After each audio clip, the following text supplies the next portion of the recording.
Hi hello నమస్తే welcome to our channel. నేను సౌజన్య. ఆహా ఓటీటీ యాప్ ద్వారా చెఫ్ మంత్ర అనేటువంటి షో మనందరం చూస్తున్నాం. ఇప్పుడు అది సీజన్ 3కి వచ్చింది. సీజన్ 3కి హోస్ట్గా నిహారిక చేస్తున్నారు. నిహారిక కొణిదెల. కాకపోతే ఇప్పుడు వరకు జరిగినటువంటి సీజన్స్ ఒక ఎత్తు అయితే సీజన్ 3 ఇంకో ఎత్తు.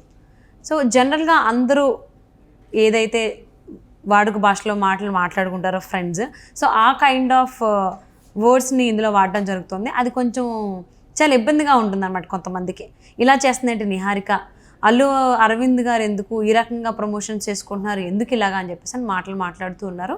మరి అంశానికి సంబంధించి మనతో మాట్లాడడానికి, వారి విశ్లేషణని మనతో పంచుకోవడానికి ఈరోజు మనతో పాటు ఉన్నారు సీనియర్ జర్నలిస్ట్ జగదేవ్ ఉన్నారు. వారితో మాట్లాడదాం. హాయ్ అండి. హలో.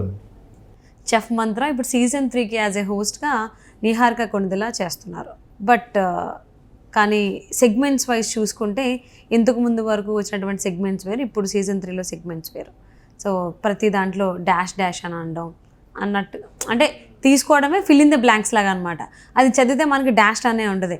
డాష్ పులి కరిచింది అని చెప్పేసి మనం ఎలా అయితే ఎగ్జామ్స్లో చదివే వాళ్ళమో రాసుకునే వాళ్ళం, సేమ్ అలాంటి ఫిల్ ఇన్ ద బ్లాంక్స్ ఉంటాయి అనమాట ఒక సెగ్మెంట్లో. సో అది దాని వాళ్ళు డాష్ అని చదువుతారు. పూర్తిగా చదివేసరికి కొంచెం డబుల్ మీనింగ్ లాగా అలాగా కొంచెం అర్థమవుతూ ఉంటుంది అనమాట. డాష్ అంటేనే మనం అలా అనుకుంటాం కదా. సో ఇలా ఎందుకు ప్రమోట్ చేసుకుంటున్నారు షోని? అల్లు అరవింద్ గారు ఈ కైండ్ ఆఫ్ ప్రమోషన్స్కి ఎందుకు చూస్తున్నారు, నిహారిక ఎందుకు చేస్తోంది, అసలు ఏంటిది అని చెప్పేసి అని చాలామంది అభిప్రాయపడుతున్నారు. ఏమంటారు మీరు? వాస్తవానికి డాష్లు ఈ కాన్సెప్ట్లు చాలా రోజుల నుంచి వచ్చేసాయి కదా. ప్రతిదీ కూడా బీప్ సౌండ్ వేయడము, లేదంటే కొన్ని దగ్గరలో బీప్ సౌండ్ లేకుండా కూడా డబుల్ మీనింగ్ని దాన్ని అన్వయించుకొని నవ్వేసుకోవడం సర్వసాధారణం అయిపోయింది. ఇప్పుడు మీరు ఏదైతే ఎపిసోడ్ 3 సీజన్ 3కి మన నిహారిక కొణిదెల హోస్ట్గా చేస్తున్నారు. దానికి నవదీప్ తేజు వచ్చారు. అలా అనుకుంటే అదే తేజు యాక్ట్ చేసిన పండగ చేసుకున్న సినిమా మీరు గుర్తుందా, రామ్ పోతినేనిలో. అందులో తేజుకి ముందు ఊరికే ఆ హీరోయిన్ని లొంగ తీసుకోవడం కోసం తేజుకి ట్రాప్ చేసినట్టుగా రామ్ పోతినేని వాళ్ళ ఇంటికి వెళ్తారు. తేజు ఫాదర్గా ఎంఎస్ నారాయణ యాక్ట్ చేశారు. సో అందులో కూడా ఎట్లాంటి మీనింగ్స్ ఉంటాయంటే, మీ అమ్మాయి అసలు ఫ్రెష్ అయినా అంటాడు ఒక దగ్గర రామ్ పోతినేని. అంటే చిచి మీ అలవాటు నాకు వచ్చింది అంటాడు. అంటే అంతకుముందు అంతా డబుల్ మీనింగ్ రోల్ అవుతుంది ఒక ఎపిసోడ్ అంతా. బాబు నైటా 1 hour అని అంటాడు. వెంటనే తేజు డాడీ వాళ్ళ మిస్సెస్ ఏమండి అని అంటుంది అనమాట. ఏంటనంటే లేబా 1 hour రెస్టారెంట్కి వెళ్తారా, నైట్ అంతా పబ్కి వెళ్తారా, నాకు క్లారిటీ కావాలి కదా అంటారు. అంటే సినిమాల్లో కూడా సర్వసాధారణం అయిపోయింది ఆ డబుల్ మీనింగ్స్ అనేది. అండ్ మోర్ ఓవర్ మీకు బెస్ట్ ఎగ్జాంపుల్ చెప్పనా, బొక్క అనే పదం నాకు తెలిసి ఒకప్పుడు సినిమాల్లో సెన్సార్ కట్, అది వాడితే సెన్సార్గా యూజ్ చేసేవారు. తర్వాత దొబ్బేయండి, అవి ఇప్పుడు సర్వసాధారణం అయిపోయి. లేదంటే ఈ కొన్ని మాండలికాల్లో తూ నీ అమ్మ అనే పదం చాలా సర్వసాధారణం అయిపోయింది. అది సినిమాల్లో కూడా వాడేస్తున్నారు. అది ఒకసారి మొన్న గరికపాటి వారు ఒక ప్రవచనం వింటే అందులో ఒక ఎగ్జాంపుల్ చెప్పారు. ఆయన ఒక సినిమాలో డైరెక్టరు సావిత్రి గారి కోసం ఒక డైలాగ్ రాసుకున్నారంట. రాస్తే రైటర్ ఏం రాశారు, సావిత్రి గారికి హీరో గారు చీర ఇచ్చి నువ్వు వెళ్ళి ఈ చీర మార్చుకోనరా అని ఏదో చెప్తారంట. సరే అంటే వెంటనే డైరెక్టర్ కొలిగ్ చేసుకొని చీర మార్చుకోరా అంటే తప్పే ఉంది, అందులో తప్పేం లేదు కదా. కానీ అప్పుడు అట్లా అంత విజ్ఞప్తం ఆలోచించేవారట. చీర మార్చుకోవాలంటే ప్రేక్షకుడికి సావిత్రి గారు చీర మార్చుకుంటున్నారు అనే ఊహను కూడా రాంగ్ వేలో వెళ్ళకూడదని డైరెక్టర్ గారు అది సీన్ తీసేసి ఈ కొత్త చీర కట్టుకొని రా అని పెట్టారంట డైలాగు. అంటే అంత స్పృహతో అంత విజ్ఞతతో ఉండేవారు దర్శకులు, రైటర్స్ అని చెప్పి గరికపాటి వారు ఒక ఎగ్జాంపుల్లో చెప్పారు. సో ఆ జనరేషన్ నుంచి ఇప్పుడు ఏ జనరేషన్కి వచ్చేసింది బొక్క. ఇంతకుముందు ఒక ఫ్రెండ్ ఒక వీడియో షేర్ చేశారు, బ్రహ్మానందం డైలాగ్ ట్రోల్ చేస్తూ, ఏంటి వ్యాపారం ఎలా ఉందంటే వ్యాపారమో బొక్క ఏమీ లేదని అంటున్నారు. సో అది అంటే ఆ పదాలు కూడా సర్వసాధారణం అయిపోయాయి. ఇప్పుడు ఖుషీ సినిమాలో పవన్ కళ్యాణ్ గారు అంటారు, అందుకే మై డియర్ ఫ్రెండ్స్ ఇక్కడ నుంచి దుబ్బేయండి అంటాడు ఆయన. అంటే ఇవన్నీ ఒకప్పుడు సెన్సార్, ఇప్పుడు ఏం లేదు. అండ్ మోర్ ఓవర్ ఇప్పుడు ఎలా అయిపోయిందంటే ఐదర్ గుడ్ ఆర్ బ్యాడ్ జనాల్లోకి వెళ్ళిపోవాలి. అది షో అయినా, గేమ్ షో అయినా, లేదా మామూలుగా ఇంటర్వ్యూస్ అయినా, ఏదైనా సరే. ఆ మధ్యకాలంలో ఒక మహానుభావుడు ఇలాగే ఆన్ స్క్రీన్లోకి వచ్చి గొడవ పడితే దాన్ని హైప్ వస్తుంది, రేటింగ్ బాగా పెరుగుతుందని కూడా ఒక ఆయన ఇంట్రడ్యూస్ చేశాడు. మూవీ ప్రమోషన్స్ కాదు, గేమ్స్ వాళ్ళు ఇంట్రడ్యూస్ చేసే ప్రోగ్రామ్స్ కూడా, టీవీలో ప్రోగ్రామ్స్ కూడా ఒకడికొకడు కొట్టుకుంటే తిట్టుకుంటే దాన్ని ట్రైలర్ కానీ కట్ చేసి పెట్టడం, అరే ఇదేం నిజంగా కొట్టుకున్నారా అంటే చూస్తాం, వాళ్ళు కొట్టుకుని మాట్లాడుకుని ఉంటే అవి అందులో ఆ సీన్స్ పెట్టడం, ఒకవేళ నిజంగా గొడవ పెడితే అది పెట్టడం, అది హైప్ తీసుకురావడం. జనాలకు కూడా ఎట్లా ఉంటుందంటే అదే సినిమాలో ఏదో సినిమాలో ఎంఎస్ నారాయణ ఒక డైలాగ్ ఉంటుంది, వీడి విషయంలో ద్రాక్షరసం పక్కోడి విషయంలో పాదరసం అన్నట్టు ప్రతి ఒక్కడికి అదే డైలాగ్ యాప్ట్ అవుతుంది నా దృష్టిలో ఇప్పుడు జనరేషన్లో. ఆడి విషయంలో ద్రాక్షరసమే, పక్కోడి విషయంలో పాదరసం. అరే ఏం జరుగుతుంది ఆడికి, అరే ఏంటి ఆడ బిహేవ్ చేశాడు, అరే వాళ్ళ ఇంటికి ఎవరు వచ్చారా, ఈ యాంగ్జైటీ ఎక్కువైపోతుంది.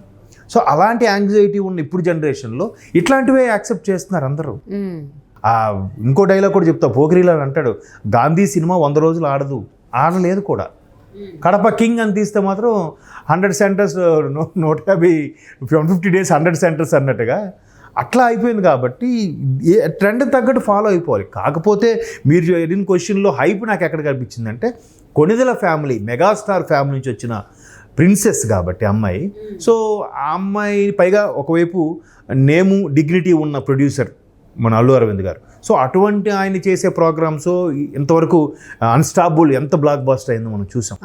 అంటే ఒక రేంజ్లో అన్స్టాపుల్ ఎంత దీనికి లేదంటే పాన్ ఇండియాలో ఓటీటీ లెవెల్లో అంత హైలైట్గా వచ్చిన గేమ్ షో ఏది లేదు. అదే అంత హైలైట్గా నిలబడిన షో ఏది లేదంట. అన్స్టాపుల్ అంత ఇమేజ్ వచ్చేసింది బికాస్ ఆఫ్ బాలయ్య. సో అలాగే ఇప్పుడు డైరెక్టర్ ఒక కాన్సెప్ట్ చెప్తారండి. కాన్సెప్ట్ చెప్పిన తర్వాత దానికి ఆహా కూడా ఆ కాన్సెప్ట్ యాక్సెప్టెన్స్ అదే దీంట్లో పచ్చామధు గారు ఉన్నారని నేను విన్నాను, ఎంతవరకు వాస్తవం తెలియదు. మత్సమధు అంటారు కదా, మన క్రాక్ సినిమాలో మధ్యలో కనిపిస్తూ ఉంటారు ఆయన లుంగి కట్టుకొని, అరే ఏంట్రా నెక్స్ట్ ఈ పని ఏంట్రా అని. సో ఆయన రైటర్ కదా బేసిక్గా. సో ఆయన ఈ కాన్సెప్ట్లో కూడా యాక్సెప్టెన్స్ వాటిలో వింగ్లో ఆ టీంలో ఉన్నారని విన్నాను. మేబీ అంటే ఇప్పుడు ప్రేక్షకులకి ఎలా కావాలో అలా చేయించుకుంటున్నారు. సో అలా చేస్తేనే గేమ్ షోలకి మామూలు షోస్కి రేటింగ్లు వస్తున్నాయి. ప్రతి ఒక్కరు కూడా ఇప్పుడు ఆహా ఉంది ఓటీటీ ప్లాట్ఫాము, ప్రతి ఒక్కరు కూడా దాని సబ్స్క్రైబర్గా మారాలనుకుంటారు. అరే ఏంటి ఒకసారి చూద్దాంరా అలా చూసుకోవడానికి కూడా ఇటువంటి పెడితే కానీ ఇది అవ్వట్లేదు. కాకపోతే వాళ్ళు ఏమంటారంటే మేము డాష్ అన్నాం, మీరెందుకు రాంగ్గా తీసుకుంటున్నారు. మీరు అన్నట్టు మీరు క్వశ్చన్లో కూడా ఒక మంచి క్వశ్చన్ వేశారు నాకు. చిన్నప్పుడు ఎగ్జామ్స్లో కూడా భారతదేశానికి ఉత్తరాన డాష్ పర్వతాలు ఉన్నాయి అంటే అక్కడ హిమాలయ పర్వతాలని మనం రాసేవాళ్ళం కదా. సో ఇక్కడ కూడా డాష్ అంటే ఒక డబుల్ మీనింగ్ లాగా అయిపోయింది. ఎందుకు గతంలో ఒక సినిమా కూడా వచ్చింది ఏదో నీకు నాకు డాష్ అని, సినిమా డైరెక్టర్ గుర్తు రావట్లేదు. ఆ డాష్ అంటే అక్కడ ఏదైనా రాసుకోవచ్చు మీరు, fill in the blanks with appropriate words. మనకి అలాగే హెడ్డింగ్ ఇచ్చేవారు కదా, fill in the blanks with appropriate words అని. మీ పాజిటివ్ అంటే మీరు పాజిటివ్ ఆలోచిస్తే పాజిటివ్ వర్డ్స్ పెట్టుకుంటారు, ఎంతసేపు నెగిటివ్ థింగ్ ఉంటే నెగిటివ్ వర్డ్స్ పెట్టుకుంటారు అనే కాన్సెప్ట్లో చూపిస్తున్నారు అంతే. మేము క్యాజువల్గానే కామెడీ కోసం మేము పెట్టుకున్నాం, మీరు దీన్ని ఎందుకు రాంగ్ వేలో తీసుకెళ్తున్నారు అంటారు అయిపోతున్నా. కాకపోతే మెగా ఫ్యామిలీ నుంచి వచ్చిన అమ్మాయి కాబట్టి ఆ తర్వాత ఫ్యామిలీ డిస్టర్బెన్స్ అయిన తర్వాత మళ్ళీ ఇప్పుడు యాక్టివ్గా మళ్ళీ గేమ్ షోస్కో లేదంటే ఇలాంటి షోస్కో ప్రొడక్షన్ హౌస్ కూడా స్టార్ట్ చేశారంట. మేబీ తప్పే ఉంది, ఏదో ఒకటి ఒక వృత్తి ఒక వ్యాపకం పెట్టుకోకపోతే మనిషి కొనసాగడం కష్టం అవుతుంది. Good one. సో ఆమె అట్లాగ మంచి ఎనర్జెటిక్గా చేస్తుంది. దానితో నవదీప్ కూడా అందరితో ఒక బాండింగ్ ఉండే హీరో. తను సైడ్ క్యారెక్టర్ కావచ్చు, హీరో ఫ్రంట్ క్యారెక్టర్ కావచ్చు, ఒకప్పుడు హీరోగా చేయొచ్చు. తర్వాత తేజు కూడా అటువంటి సైడ్ క్యారెక్టర్ నుంచి మంచి ఇమేజ్ తెచ్చుకున్న హీరోయిన్గా చేసినా కూడా మంచి ఇది ఉన్న ఇద్దరు యాక్టర్స్గా మంచి పేరు తెచ్చుకున్న వాళ్ళే. సో మొత్తం మీద షోని చూస్తున్నంతసేపు కూడా బోర్ కొట్టకుండా చూడాలి. పేరు చెఫ్ మంత్ర, ఆ చెఫ్ ఒకటి చూపించేది కన్నా మిగతా యాక్టివిటీస్ చేయించేది ఎక్కువ కనిపిస్తున్నాయి. అంటే ఏంటి, ఆ షోని 1 hour సేపు నడిపించాలంటే ఏదో ఒకటి చేయాలి. ఊరికే ఇంటర్వ్యూ అంటే కూడా బోర్ కొట్టేస్తుంది, రొటీన్గా ఉంటుంది కాబట్టి ఇంకంతకని సేమ్ ఇంటర్వ్యూలు అంటే ఓల్డ్ వైన్ న్యూ బాటిల్ అంతే. వైన్ అదే, బాటిల్ మారుస్తూ ఉన్నారు. సో కొంచెం అవి పెట్టడం గేమ్ షోలు. ఇప్పుడు ఆలీతో సరదాగా ఉంది, అది ఎన్ని సీజన్స్ అవుతున్నాయి, ఇప్పుడు 3వ 4వ సీజన్ అవుతుంది అంతే కదా. ఆలీతో జాలీగా అన్నారు, ఆలీతో సరదాగా అన్నారు, ఆలీతో కాసేపు అన్నారు. అట్లా సీజన్ అయినా ఒక్కొక్క సీజన్కి ఒక్కొక్క గేము, దాన్ని అంటే బుల్ పెట్టడం తిరగడము, తర్వాత వీల్కి యారోస్ ఇచ్చి కొట్టడము. ఓన్లీ ఇంటర్వ్యూ అంటే బోర్ ఉంటుంది కదా. ఇక్కడ కూడా ఓన్లీ వంట చేయడం అంటే ఏమి చూస్తారు. సో దాంతోపాటు చిన్న చిన్న టాపిక్స్ అవి పెట్టడం, ఇట్లాగే డబుల్ మీనింగ్ అని ఎందుకు అనుకుంటున్నారు మీరు. డబుల్ మీనింగ్ ఏమో, అది సింగిల్ మీనింగ్తోనే రాశాను అంటాడు డైరెక్టర్ రేపొద్దున.